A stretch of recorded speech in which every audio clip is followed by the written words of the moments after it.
Hi,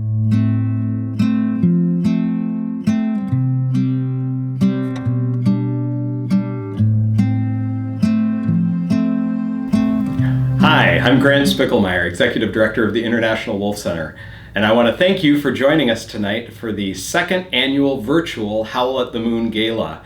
We're so glad to have you with us. We're excited to spend the next half hour explaining some of the really exciting things happening up at our visitor center with our educational programs and with some of our online science communications about wolves.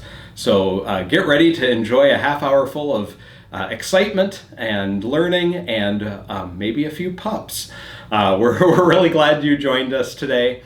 You really are, and I hope you hear this over and over again in this presentation, you are the strength of our organization. You are our pack, and we are so thankful and grateful to the support you've given us over the last couple of years as we've weathered the storms of pandemic and many different challenges. And you are what gives us the strength to keep going out there, carrying the messages about wolves and the truth about wolves out to people in all the different ways we do it. So thank you for being part of our pack. As you know, the last couple of years have been a roller coaster for both wolves and the International Wolf Center. Wolves have faced a lot of challenges. They've become a political football again with the listing, delisting, relisting, and all of the different challenges they've faced, which makes our mission of teaching the world about wolves and getting accurate information out there, challenging misconceptions, more important than ever. Now, we faced our own challenges up at the Wolf Center. We've had COVID, we've had staffing challenges, inflation, even wildfires that have affected our visitor center up in Ely. But through all of that, we've been able to continue to stay focused on getting good quality programs out, and your support has helped us so much with that. We have reached over 7,000 school kids in the last year with our WolfLink programs, and our web traffic is higher than ever with over 2 million page views. So we know we are in the midst of all these challenges, getting quality wolf education out there, and it's all because of you. All of these things, from our educational programs to our ambassador pack to our amazing online communications about wolves, all of this is supported by your contributions. We get over 50% of our revenue from members and donations.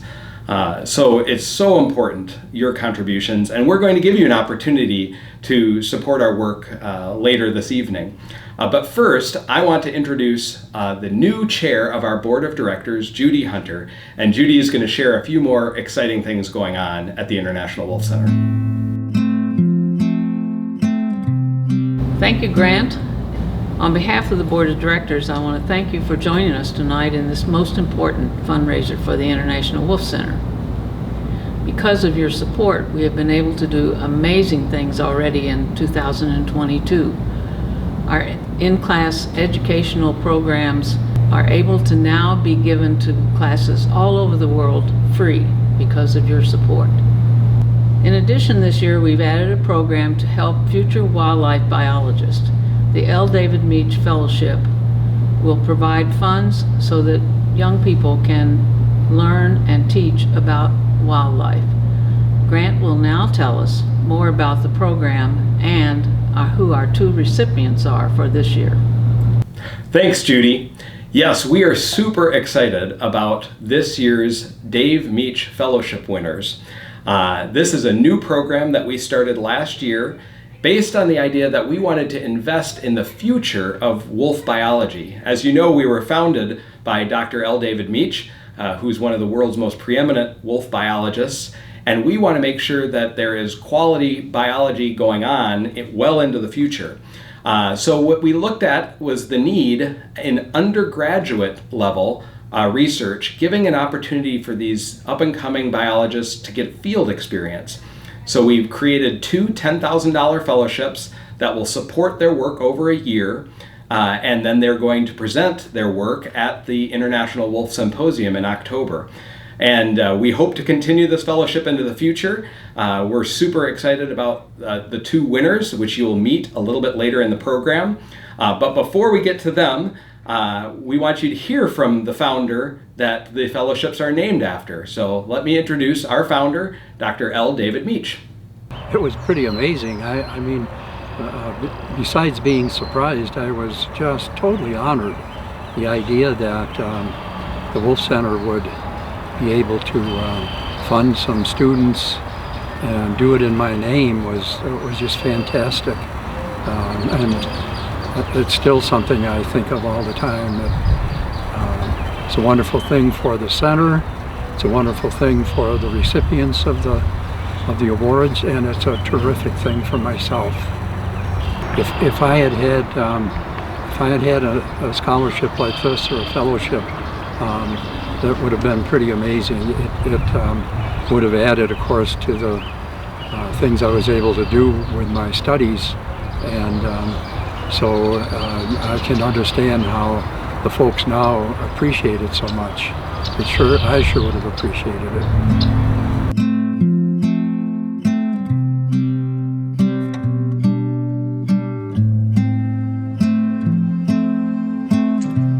I'm Heinzel. I am one of the first recipients for the L. David Meach Fellowship, and I'd like to welcome you to the virtual Howl at the Moon Gala. Thank you for being here today, sort of, on Zoom. I'd like to introduce my project a little bit and just what this grant will offer for me in both my career and my personal journey as a scientist. So first, I'm a senior at Cornell College, and that's in Mount Vernon, Iowa. I'm studying biology and applied statistics. So a little bit of computers, a little bit of biology. It's great. And this fellowship is going to provide me an amazing opportunity to work at Michigan Technological University this summer in a conservation genetics lab, Dr. Kristen Brzeski's. And I will get to work with some amazing PhD candidates and master's students.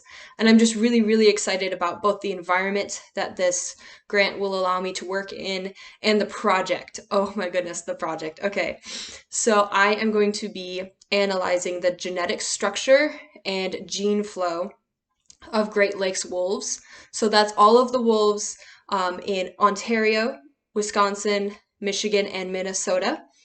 And I will be analyzing how related they are to each other, how unique each population is in whatever area they're sampled from, and the flow between populations. So flow is just if they have the same genes. And that's a very, very exciting project because it's very applicable to conservation and things that scientists and citizens can do. So for example, if we identify a population in Valley X that's really genetically unique and has a bunch of diversity in their genes that isn't present in any other population, conservation efforts can be directed towards that area to ensure that that genetic variability is sustained in the population.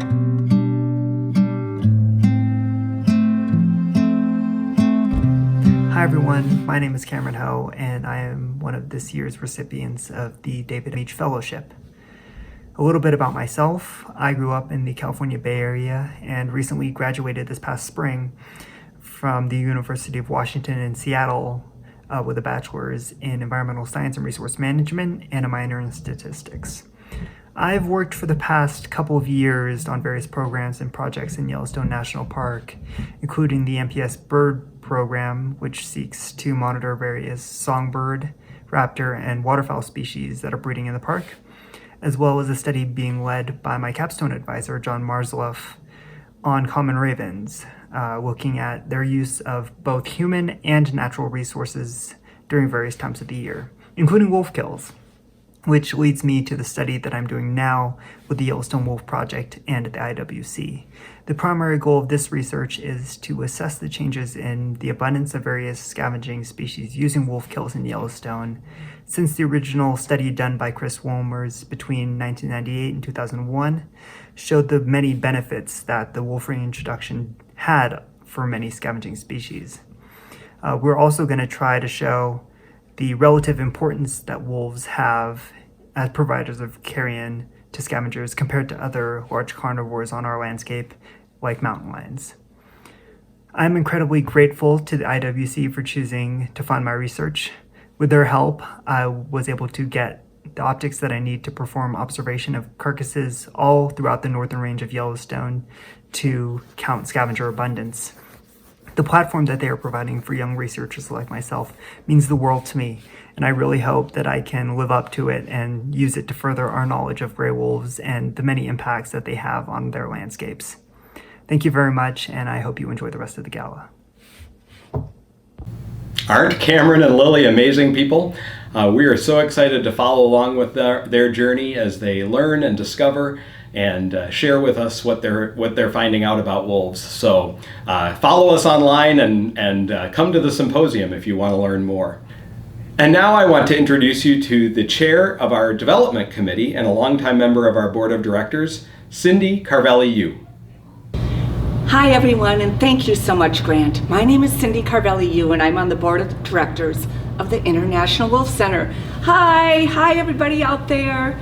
So I'm so excited about the L. David Meach Fellowship. This is the first year we're able to offer this, and you just saw the difference we're making in 2 young biologists' life. Well, I have better news. The first $5,000 that are donated tonight are going to go to next year's fund. That's right, we're going to continue this fellowship so that we can continue to impact the lives of young biologists, just like you saw earlier today. Please consider making a donation today. I hope you've enjoyed watching this and seeing all the wonderful things that the International Wolf Center is doing. Please text the word wolf to 56651. In the number field, type 56651, and in the message line, type the word wolf. That's going to return a message link where you can easily open up and make a donation. Thank you so much for your continued support. We truly appreciate everything you give. And now I'm going to turn it over to our wolf curator, Lori Schmidt, up in Ely. Hey, Lori, here we go.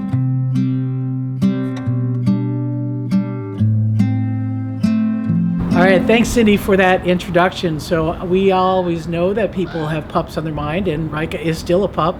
The wolves don't reach maturity till 18 to 24 months. So we've got a little bit of time to build that trust that pups need in order for us to care throughout their entire lives. And we certainly know that that trust was really important as we shared those last final days with Grizzer, a wolf who lived to be 17 and a half years of age, and a wolf that I kind of nicknamed Prodigious, this idea of great extent in his age, in his tenacity, and we're happy to share some clips that were taken by the entire Wolf Care team throughout his years for you to enjoy.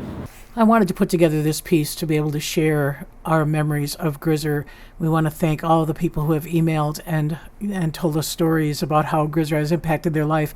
And certainly there's no doubt we all carry a piece of Grizzer with us. And this is Shanna Barbara Meyer's backpack in Hawaii in her new job, and Grizzer is there with her. So we wanted to share some of the things that you may not know about Grizzer. When he was a young pup, he and his sister, or his cousin Nisa, did not like to come out for programs. They used to hide in the den, and a dug den, and growl if we tried to get him out to do their daily programs. He was definitely described as an easygoing, relaxed, stoic sometimes, loving bouts of fun, a lot of energy. Certainly we saw that as he matured into a young adult.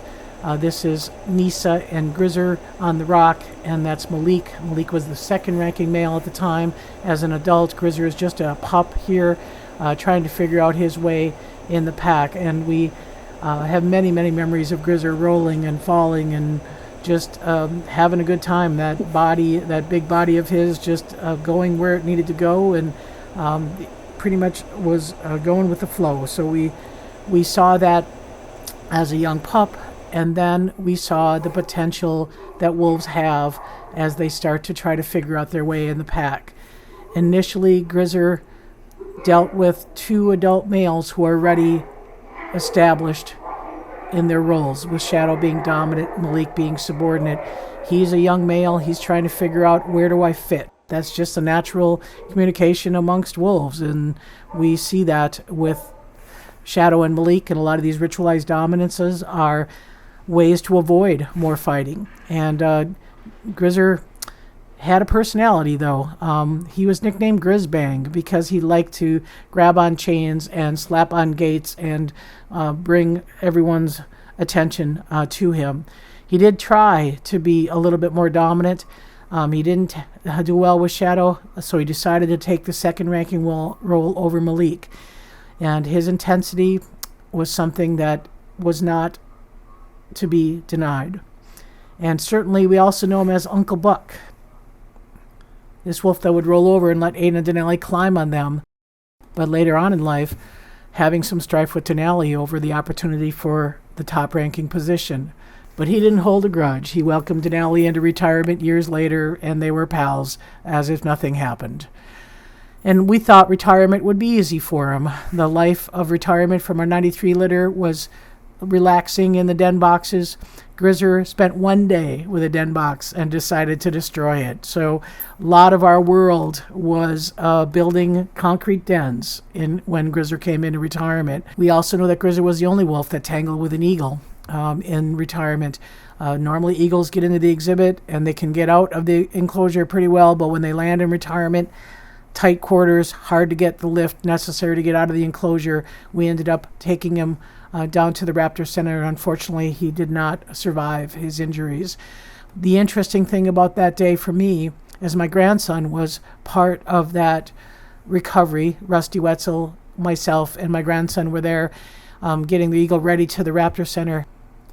And when my 18-year-old grandson had heard of Grizzer's passing, his comment that he had known Grizzer for his entire life put things into perspective.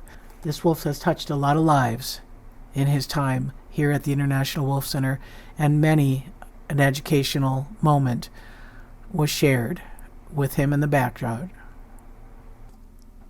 Our thoughts are with all of you who have shared Grizzer in one way or another, and to the Wolf Care staff who are committed to the best care possible for all of our ambassadors.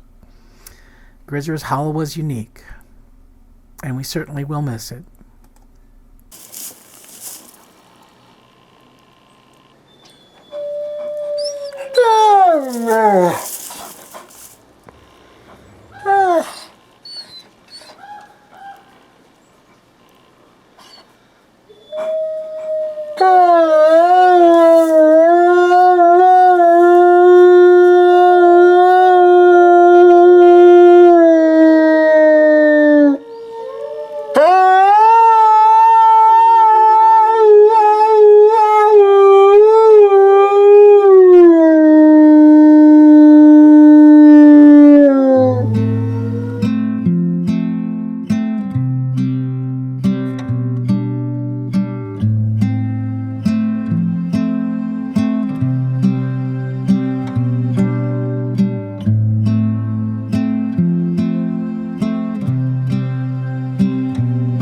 So one of the things that we always do for our gone but not forgotten animals is we don't do a statue or a plaque. We do a tangible project that allows the current and future wolves to really benefit from the experiences or management issues that that particular wolf shared. And we've got a kind of a special little project coming up for Grizzer later this year.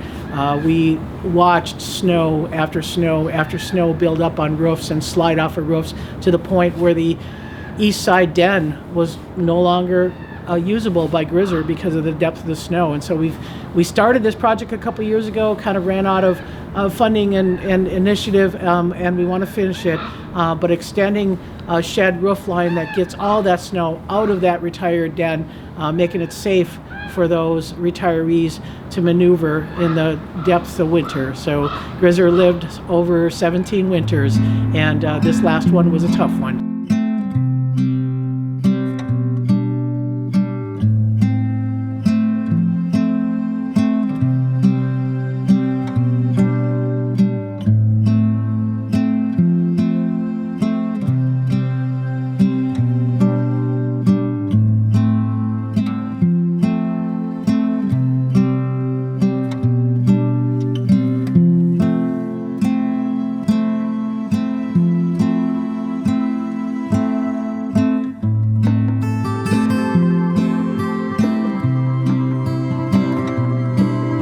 Thank you for your support of the International Wolf Center, and we'd like to introduce you to Blackbeard here and Captain, who we did acquire on May 10th. So they were born April 6th.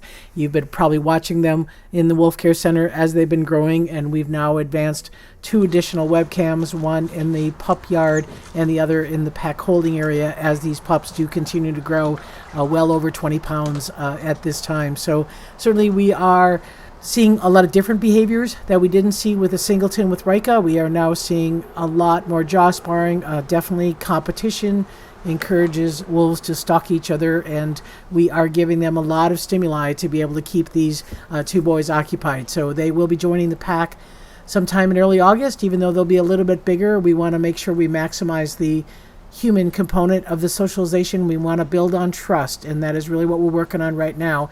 They do trust the adults, and here's a Howl to prove it.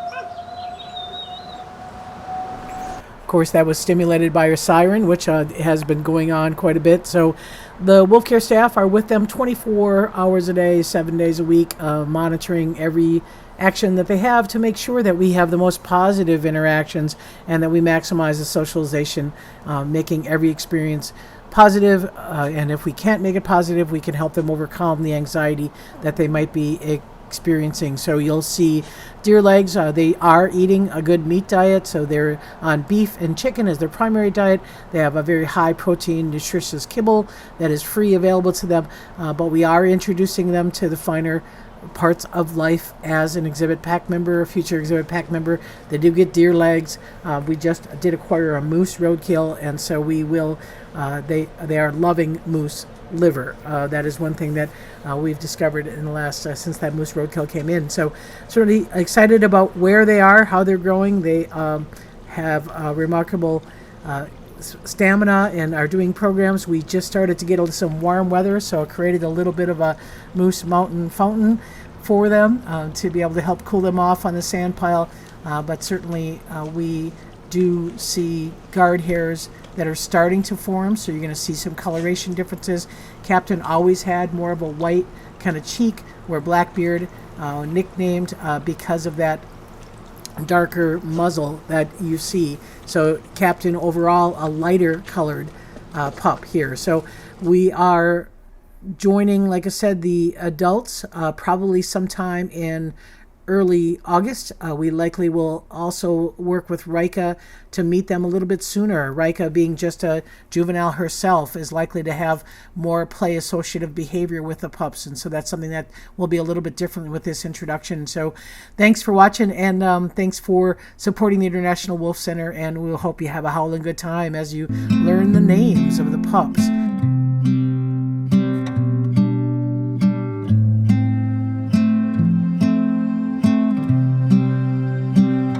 Here are the results for the 2022 Name the Pup contest at the International Wolf Center. We'll start with Pup 1, which was quickly nicknamed Blackbeard based on his profile, his muzzle that had that darker coloration, allowing staff to easily identify him when they were monitoring his food, but started to see a pup that had a little bit of ambition, a little bit of rank order dominance, and certainly a lot of possession of his food resources. Blackbeard's new name is Blackstone, in honor of a lake just east of Ely that is core wolf habitat.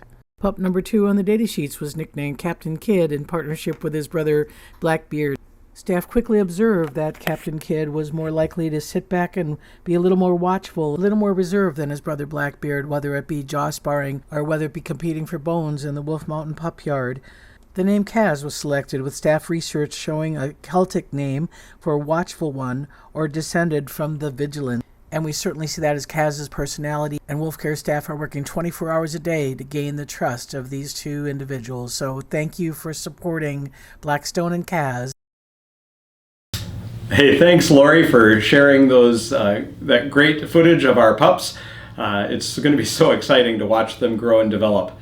Now we're going to send you over to Cindy, who's going to talk a little bit about Wolf Care and how you can support it through your donations. Hi everyone. Okay, is your heart shaped like a little pup paw print like mine? I have a feeling it is. Talk about the circle of life. Look how we care for our wolves. Grizzer, 17 years old. These little pups that you just saw. The Wolf Center cares so well for their pups, and to do that, we need your support.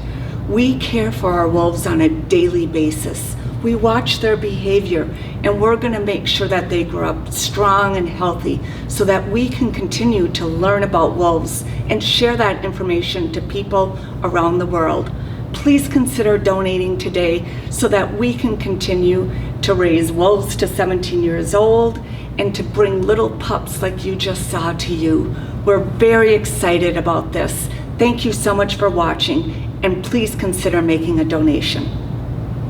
Every 4 years, the International Wolf Center puts on the International Wolf Symposium with over 500 people from all over the world, at least 20 different countries represented.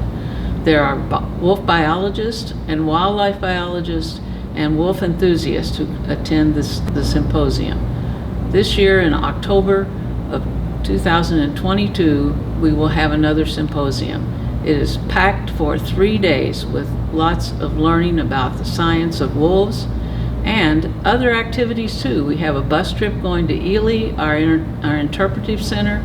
We have a banquet where you can be comfortable and wear your favorite flannel shirt. And this year we're adding a session for students who are interested in wildlife. They will be able to meet mentors and learn all the different aspects of wildlife biology.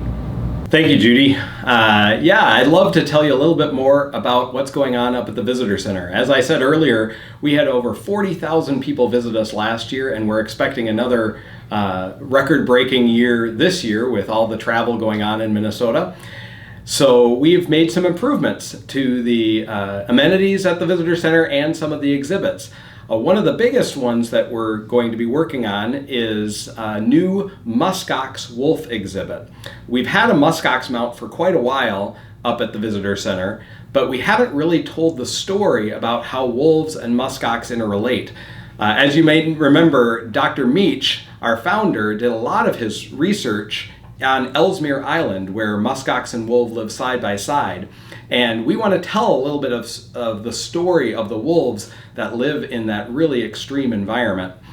So we're going to be opening up a new wolf muskox Arctic exhibit later this summer, and we're excited to share that part of the wolf story. The most important upgrade we're making up at our Visitor Center in Ely is staff.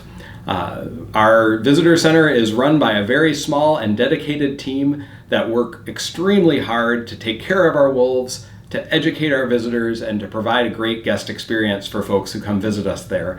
And we have, thanks to generous donors like yourself, been able to add 2 new positions this year. We're going to be expanding our education and our wolf care staff over the next year. And this is a little bit of a step of faith for our organization. We're kind of right on the edge of whether we can financially support these 2 new positions, but we think they're absolutely critical to making sure that we can accomplish our mission. So your giving tonight is more important than ever in demonstrating to our board and to our staff that we can continue to support these positions into the future. And now to tell you a little bit more about how important your financial contributions are, let me introduce Cindy again. Hi everyone, thank you so much for joining us and watching today. I hope you enjoyed seeing all the great things that International Wolf Center is doing. Look at our 2 new recipients, our first-time recipients of the L. David Meach Fellowship. Our 2 beautiful new pups, and look at the history of beautiful Grizzer. We hope you enjoyed watching, And we really want to continue doing great things by educating and teaching the world about wolves. But to do that, we need your support.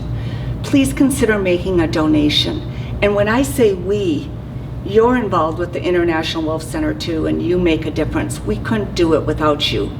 Text WOLF to 56651 to consider making a donation today. Thank you so much, everyone. We truly appreciate you joining us this evening.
Everyone, are you still watching?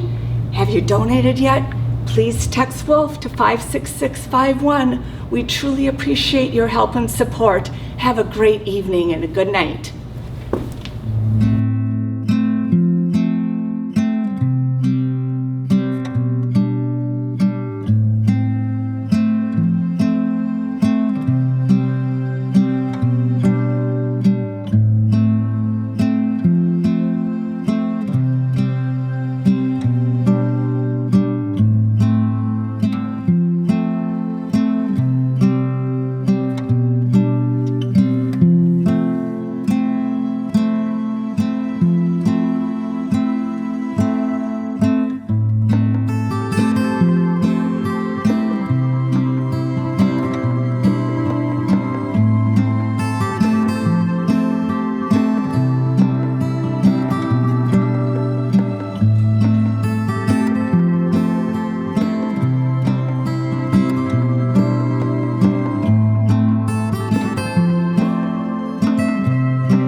You're still here?